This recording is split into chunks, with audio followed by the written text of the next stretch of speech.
जी बैठे, मैं चाहूंगा उनकी भी राय है। पंकज जी आप क्या कहेंगे? देखिए अजय भाई, ऐसा है कि इस सारे विवाद के जड़ में वो विभाग आता है यूपीसीएल। ठीक है, यूपीसीएल के अंदर जो लूप होल्स हैं वो अभी उन सारे लूप होल्स पे काम ही नहीं कर रहा है, इस वजह से यूपीसीएल डेफिसिट में है। अब मैं बताता हूँ, पहला पॉइंट है कि यूपीसीएल जो है, जो इलेक्ट्रिसिटी बिल एक्ट है, इलेक्ट्रिसिटी एक्ट है, उसको ही पूरी तरीके से फॉलो नहीं कर रहा है। उसके ऊपर से जो उनका ऑफिशियल रिबेट है बिल के ऊपर, अगर वही अमाउंट वसूल कर ली जाए तो बहुत ज्यादा है। तीसरी चीज क्या है, सिक्योरिटी हेड होता है एक। अगर हम बिजली का कनेक्शन लेते हैं तो उसके अंदर एक सिक्योरिटी हेड होता है जिसका एफडी करी जाती है। 25 लाख के करीब उपभोक्ता हैं उत्तराखंड के अंदर, और वो एफडी को भी यूपीसीएल ने बेच दिया, निकाल ली पूरी। अब एक चीज बताओ, जो 25 लाख उपभोक्ताओं का सिक्योरिटी हेड में पैसा जमा था वो कहां गया? उस पैसे का जो ब्याज आता था, उस ब्याज से एडजस्ट होते थे बिल की ये इलेक्ट्रिसिटी बिल्स, वो कहां है? उसके बाद क्या है कि जो पेंडिंग अमाउंट है बड़े लोगों पे, जिनका लाखों का बिल है, उनके बिल कभी नहीं वसूलती है। जो रेगुलर बिल दे रहा है, ये जो जपेन जी बोल रहे हैं कि 5 रुपए और 2 रुपए और 4 रुपए, ये उन लोगों के ऊपर बड़े हैं जपेन जी जो लोग रेगुलर बिल देते हैं। जो नहीं देते हैं बड़े इंडस्ट्रियल्स, जो नहीं देते हैं बड़े माननीय, जिनके लिए क्या होता है, बाद में सरकार एक फाइल चलाती है और बोलती है this bill should be right of. अभी 2-3 साल पहले की बात है जहां पे सारे पूर्व मुख्यमंत्रियों के बिल माफ कर दिए गए। क्यों भैया?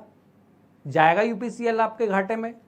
इसके अलावा जो है, इसमें जो पब्लिक हियरिंग अथॉरिटी है उत्तराखंड इसकी बोर्ड, इलेक्ट्रिसिटी बोर्ड की, तो वो तो केवल एक सफेद हाथी की तरह है। उसमें दिए गए जो भी सुझाव थे और जो भी सारी हियरिंग वहां पे होती है, उन हियरिंग के इनपुट्स का तो कोई लेना देना है नहीं। ठीक है, ये सारी चीजों में क्या है कि अब देखो, एक चीज बहुत समझने वाली बात है। जपेन जी कह रहे थे कि हमारी खपत बढ़ी, राजेंद्र बिष्ट जी भी कह रहे थे खपत बढ़ी, अब खपत के बनस्पत हम वो नहीं कर पाए। एक चीज बताओ, आज की डेट पे आज की, एक मिनट मेरी पूरी बात सुन लीजिए, ब्रेक का वक्त हो जाए, जल्दी से कम शब्द पूरी बात पंकज जी बोले। देखिए अजय जी, टाइम देना, आपने पिछली बार भी मेरी पूरी बात नहीं होने दी।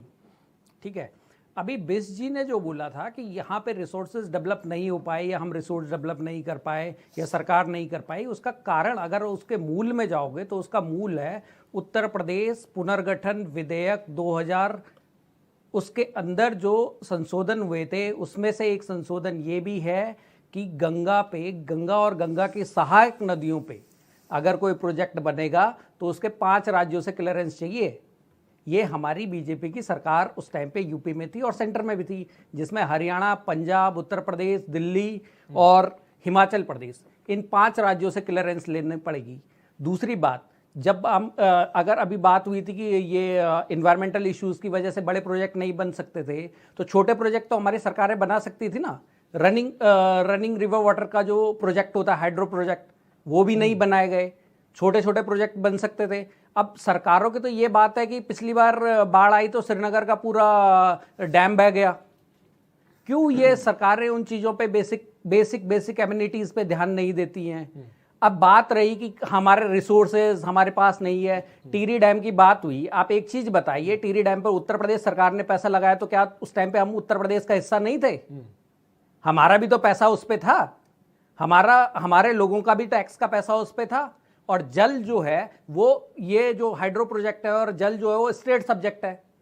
ठीक है, तो क्यों नहीं हमने उसमें बार्गेन करके अपना पूरा हिस्सा लिया? भारत से क्या हम यूपी के हिस्सा नहीं थे, या हम ऊपर से आसमान से टपक के आए हैं? हमारे भी टैक्स का पैसा उसमें गया है। और सबसे ज्यादा आमदनी उत्तर प्रदेश को वन निगम से होती थी। वन निगम पूरा उत्तराखंड में, एक बहुत बड़ा हिस्सा उत्तराखंड में आता था। 400 करोड़ रुपए का रेवेन्यू था वन निगम का। पंकज जी, सवाल क्या पूछना चाहते हैं? सवाल मैं ये पूछना चाहता हूं कि हमारे मुख्यमंत्री कहते हैं कि हमने परिसंपत्ति विवाद निपटा दिया। हरिद्वार का हमारा अभी जो बैराज है वो को लेकर मैं मैं वही इलेक्ट्रिसिटी की बात कर रहा हूं। उन्हीं में इलेक्ट्रिसिटियां बनती है। जो 4 बड़े हैं, बनबसा वाला, टनकपुर का रामगंगा बैराज, और हरिद्वार का जो भीमबाड़ा बैराज है, इन पे आज भी यूपी का कब्जा है। और हम मुख्यमंत्री जी पिछली बार जाके योगी जी से मिलते हैं और बोलते हैं हमने पूरी परिसंपत्तियों के वो बात। अगर इन जगहों की बिजली अगर हमको मिल जाती, इन जगहों की इलेक्ट्रिसिटी हो जाती, तो हम अपना तो उस पर रनिंग वाटर वो बना सकते थे। इलेक्ट्रिसिटी बना सकते थे। ये सरकारों की जो कमियां हैं, ठीक है, इसकी वजह से आज आम आदमी सफर कर रहा है उत्तराखंड का, और ये सरकारों के जो माननीय है जो लोग हैं उनके जो बिल माफ कर रहे हैं। आज यूपीसीएल क्यों घाटे में है? क्योंकि आधे से ज्यादा तो इसी तरीके के जवाब दे पेंडिंग लेते बिल्स हैं। ये बिजली के जो बड़े हुए बिल हैं, ये तब से ही इसकी जो मूल जड़ है वो है यूपी का विधेयक और उसके बाद यूपीसीएल का करप्शन। इसमें मैं एक चीज और जोड़ दूंगा, जपेन जी ने कहा कि 2.5 साल हमारे जो हैं कोविड ने खराब कर दिए। मैं उनको बताना चाहूँगा बड़ी विनम्रता से कि सूर्यधार लेक तो आप बना देते हैं, लेकिन किसी पावर प्रोजेक्ट के लिए आपके पास कोविड आ जाता है।